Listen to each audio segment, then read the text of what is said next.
Hi, hello, everyone. Anthony Fantano here, internet's busiest music nerd. I hope you're doing well. It's time for our weekly track roundup, my thoughts on a bunch of songs that have dropped over the past week or so. Whether I loved them, hated them, or felt somewhere in between, they're all linked down below, along with our Turntable Lab link. If you buy some vinyl or some turntable stuff over there, we get kickback from it. That would be great. That would be nice. Thank you. Would greatly appreciate that. Also, our Patreon page, support us and get some awesome bonus monthly content in the process. So there's that.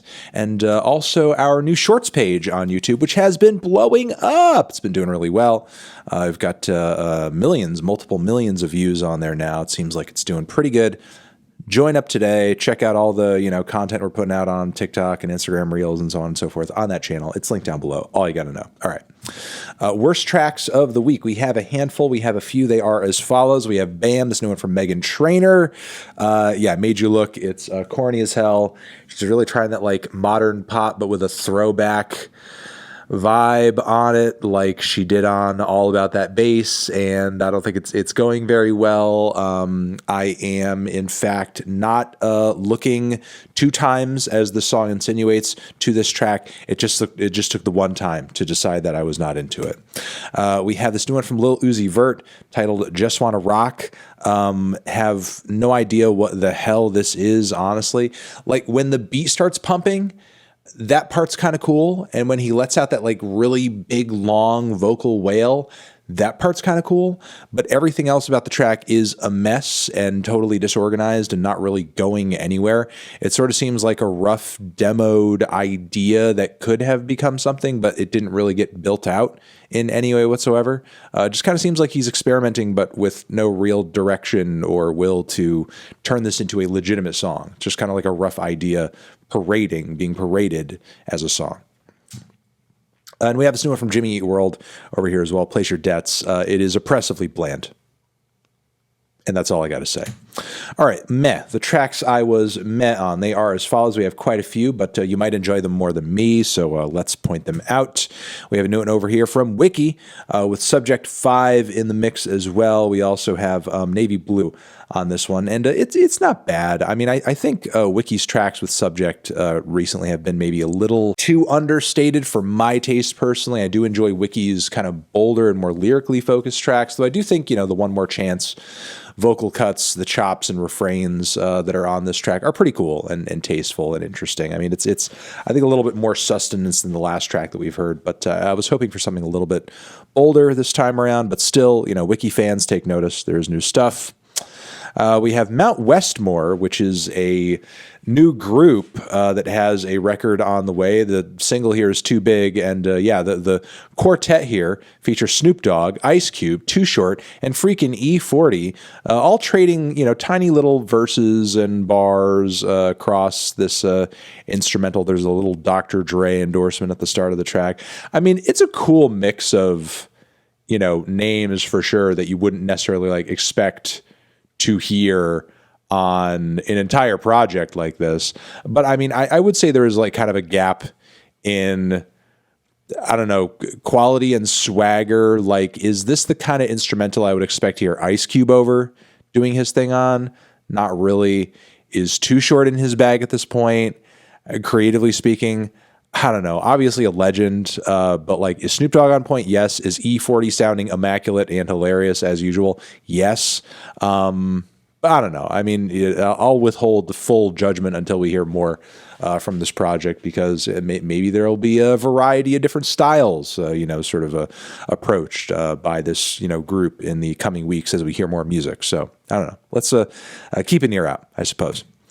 We have a new one over here from Roddy Ricch, who just cannot seem to break this bland streak. I mean, his new track over here, Aston Martin Truck, is okay, but it's not really anywhere near as special or, infectious as anything off of his debut album. I mean, there is a nice, kind of melodic chorus on this track. It seems like he's put a little bit more effort into the songwriting end on this one, but I don't know, just not really feeling like anything that he kind of hit with off the bat. And I'm not merely just talking about the box, because there were actually quite a few fire tracks on his debut record, which I really did enjoy on the whole.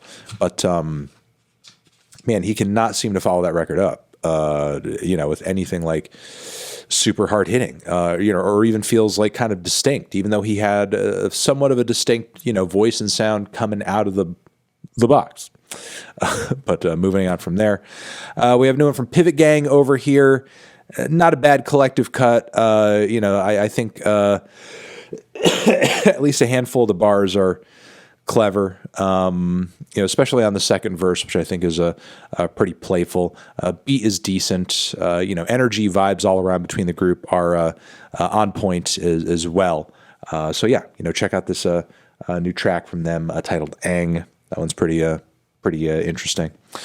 We have a new one from Condition over here featuring, it's Nosaj, it's Nosaj Thing. Condition is the track. And Tori Moi, if I could speak, is featured on the song. I think I'm more tired than I think I am because I'm just like really. But I wasn't super crazy about this track because it kind of sounded like, I don't know, like a watered down Joji song. And while I did appreciate some of the, moodiness of the track, it felt like it was kind of building up to a payoff that never really came, Some decent vibes on it, though. Decent vibes on it, for sure. All right, moving on from there, we have a new one from Neil Young and Crazy Horse. The track over here that I want to point in your direction is Break the Chain. It's kind of a nice, sloppy little blues and folk track with a lot of distortion, and the playing's super loose.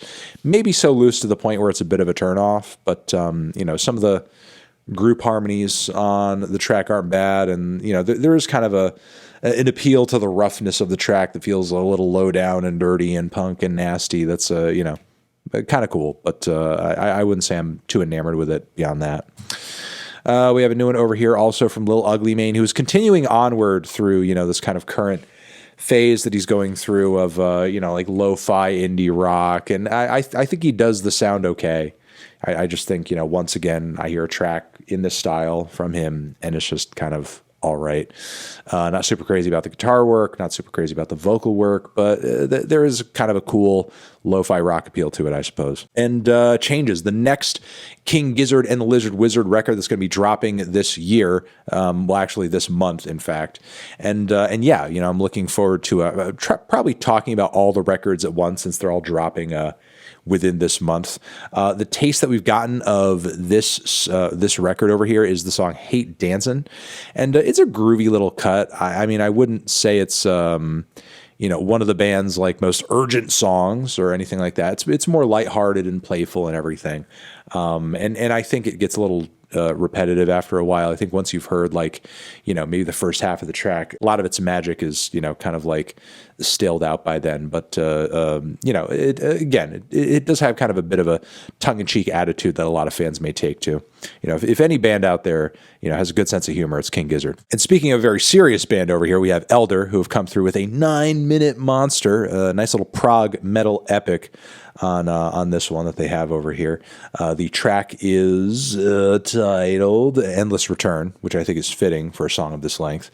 And it's got a lot of epic bits in it and cool guitar work. I mean, I think it sort of wears thin after a while, but you can't say they weren't ambitious with it. You can't say that. We have a new one also over here from Destroyer. I'm going to try to not screw up this pronunciation. Somnambulist Blues. Sandro Perri is featured on the track. And it's just like this really spacious, poetic meditation that does have, its bright spots for sure. Do I wish it kind of varied things up a little bit or kind of, built up linearly to a finale of some sort? Yes, but I suppose for what it is, it's pretty intriguing. I guess go into this track expecting to vibe, and you won't do too bad, I don't think. And we have a new one over here from Caroline Polachek that is a little perplexing. I mean, the song at the core of it is not bad. The song at the core of it is not bad. But it's wrapped in this weird, vaguely cross-cultural, foreign pastiche thing that seems like kind of a, vaguely exotic pop song that you would market to people in like the 80s and 90s, with the expectation that they'd be like, ooh, this sounds different. Oh, this sounds like it's from a whole nother place. It's like the way it's kind of wearing, again, this kind of vaguely foreign, this vaguely foreign vibe as window dressing just seems like, I don't know, kind of just like really tacky, or just maybe kind of thin in terms of what it's actually bringing to the track as far as like quality or anything.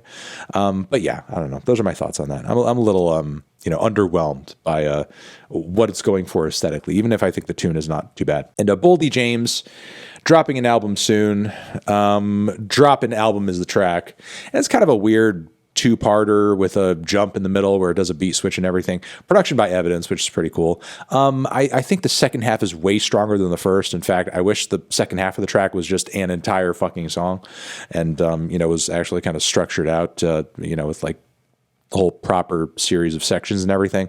But it is what it is. You get what you get from Boldy, I suppose, which is usually a lot because he's very prolific. Let's move on to the best tracks of the week. We have a few of those. They are as follows.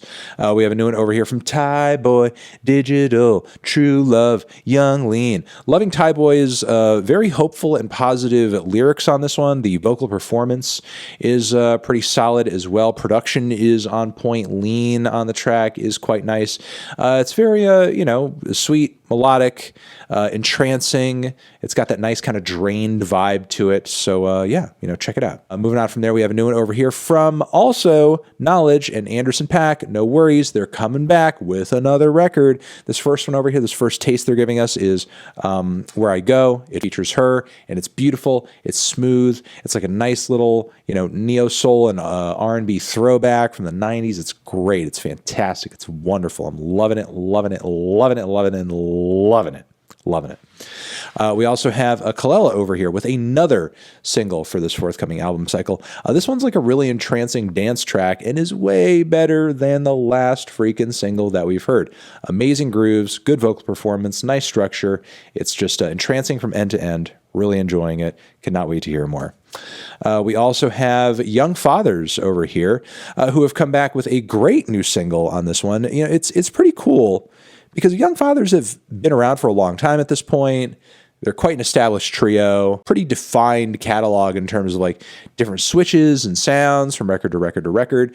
But this new track over here sounds like they're almost kind of going back to their old selves, but revitalized. The vocal harmonies are great. It's shouty, it's impassioned. You have the various like kind of fusions of genres that they hit with, like with their early tapes and stuff. It's sounding really good. Really enjoying what they're doing here on this track. It's awesome. It's fantastic. Young Fathers sounding amazing on here. We also have Carly Rae Jepsen. Just wanted to point out the track "Surrender in My Heart" because her new album is out now. You should listen to it. Also, another album from one Miss Taylor Swift is out too, if you guys are really excited for that. Also, the new Arctic Monkeys is out too, if anyone was curious about that one, just letting you know. We have a new one over here from Ab-Soul too. Just want to give a shout out to the Ab-Soul track, Do Better. Great lyrical concept on this one. Great instrumental. It seems like Ab-Soul's really fucking back with these past couple of tracks. He's like really fucking putting in the work, coming out with some thoughtful bars, picking some great production, and just general sounding like made him such a compelling and exciting artist when he was initially breaking as one of the significant members of the TDE camp. It sounds like he's kind of starting to get the momentum going again, and I'm really liking that. I'm really excited to hear more from him at this point. So, all right, that has been the weekly track roundup, everybody. Hopefully you got some great recommendations out of this video. You're the best. Remember, everything we talked about is linked down below, and I will see you guys again soon in another video. Anthony Fantano, Weekly Tracks, forever.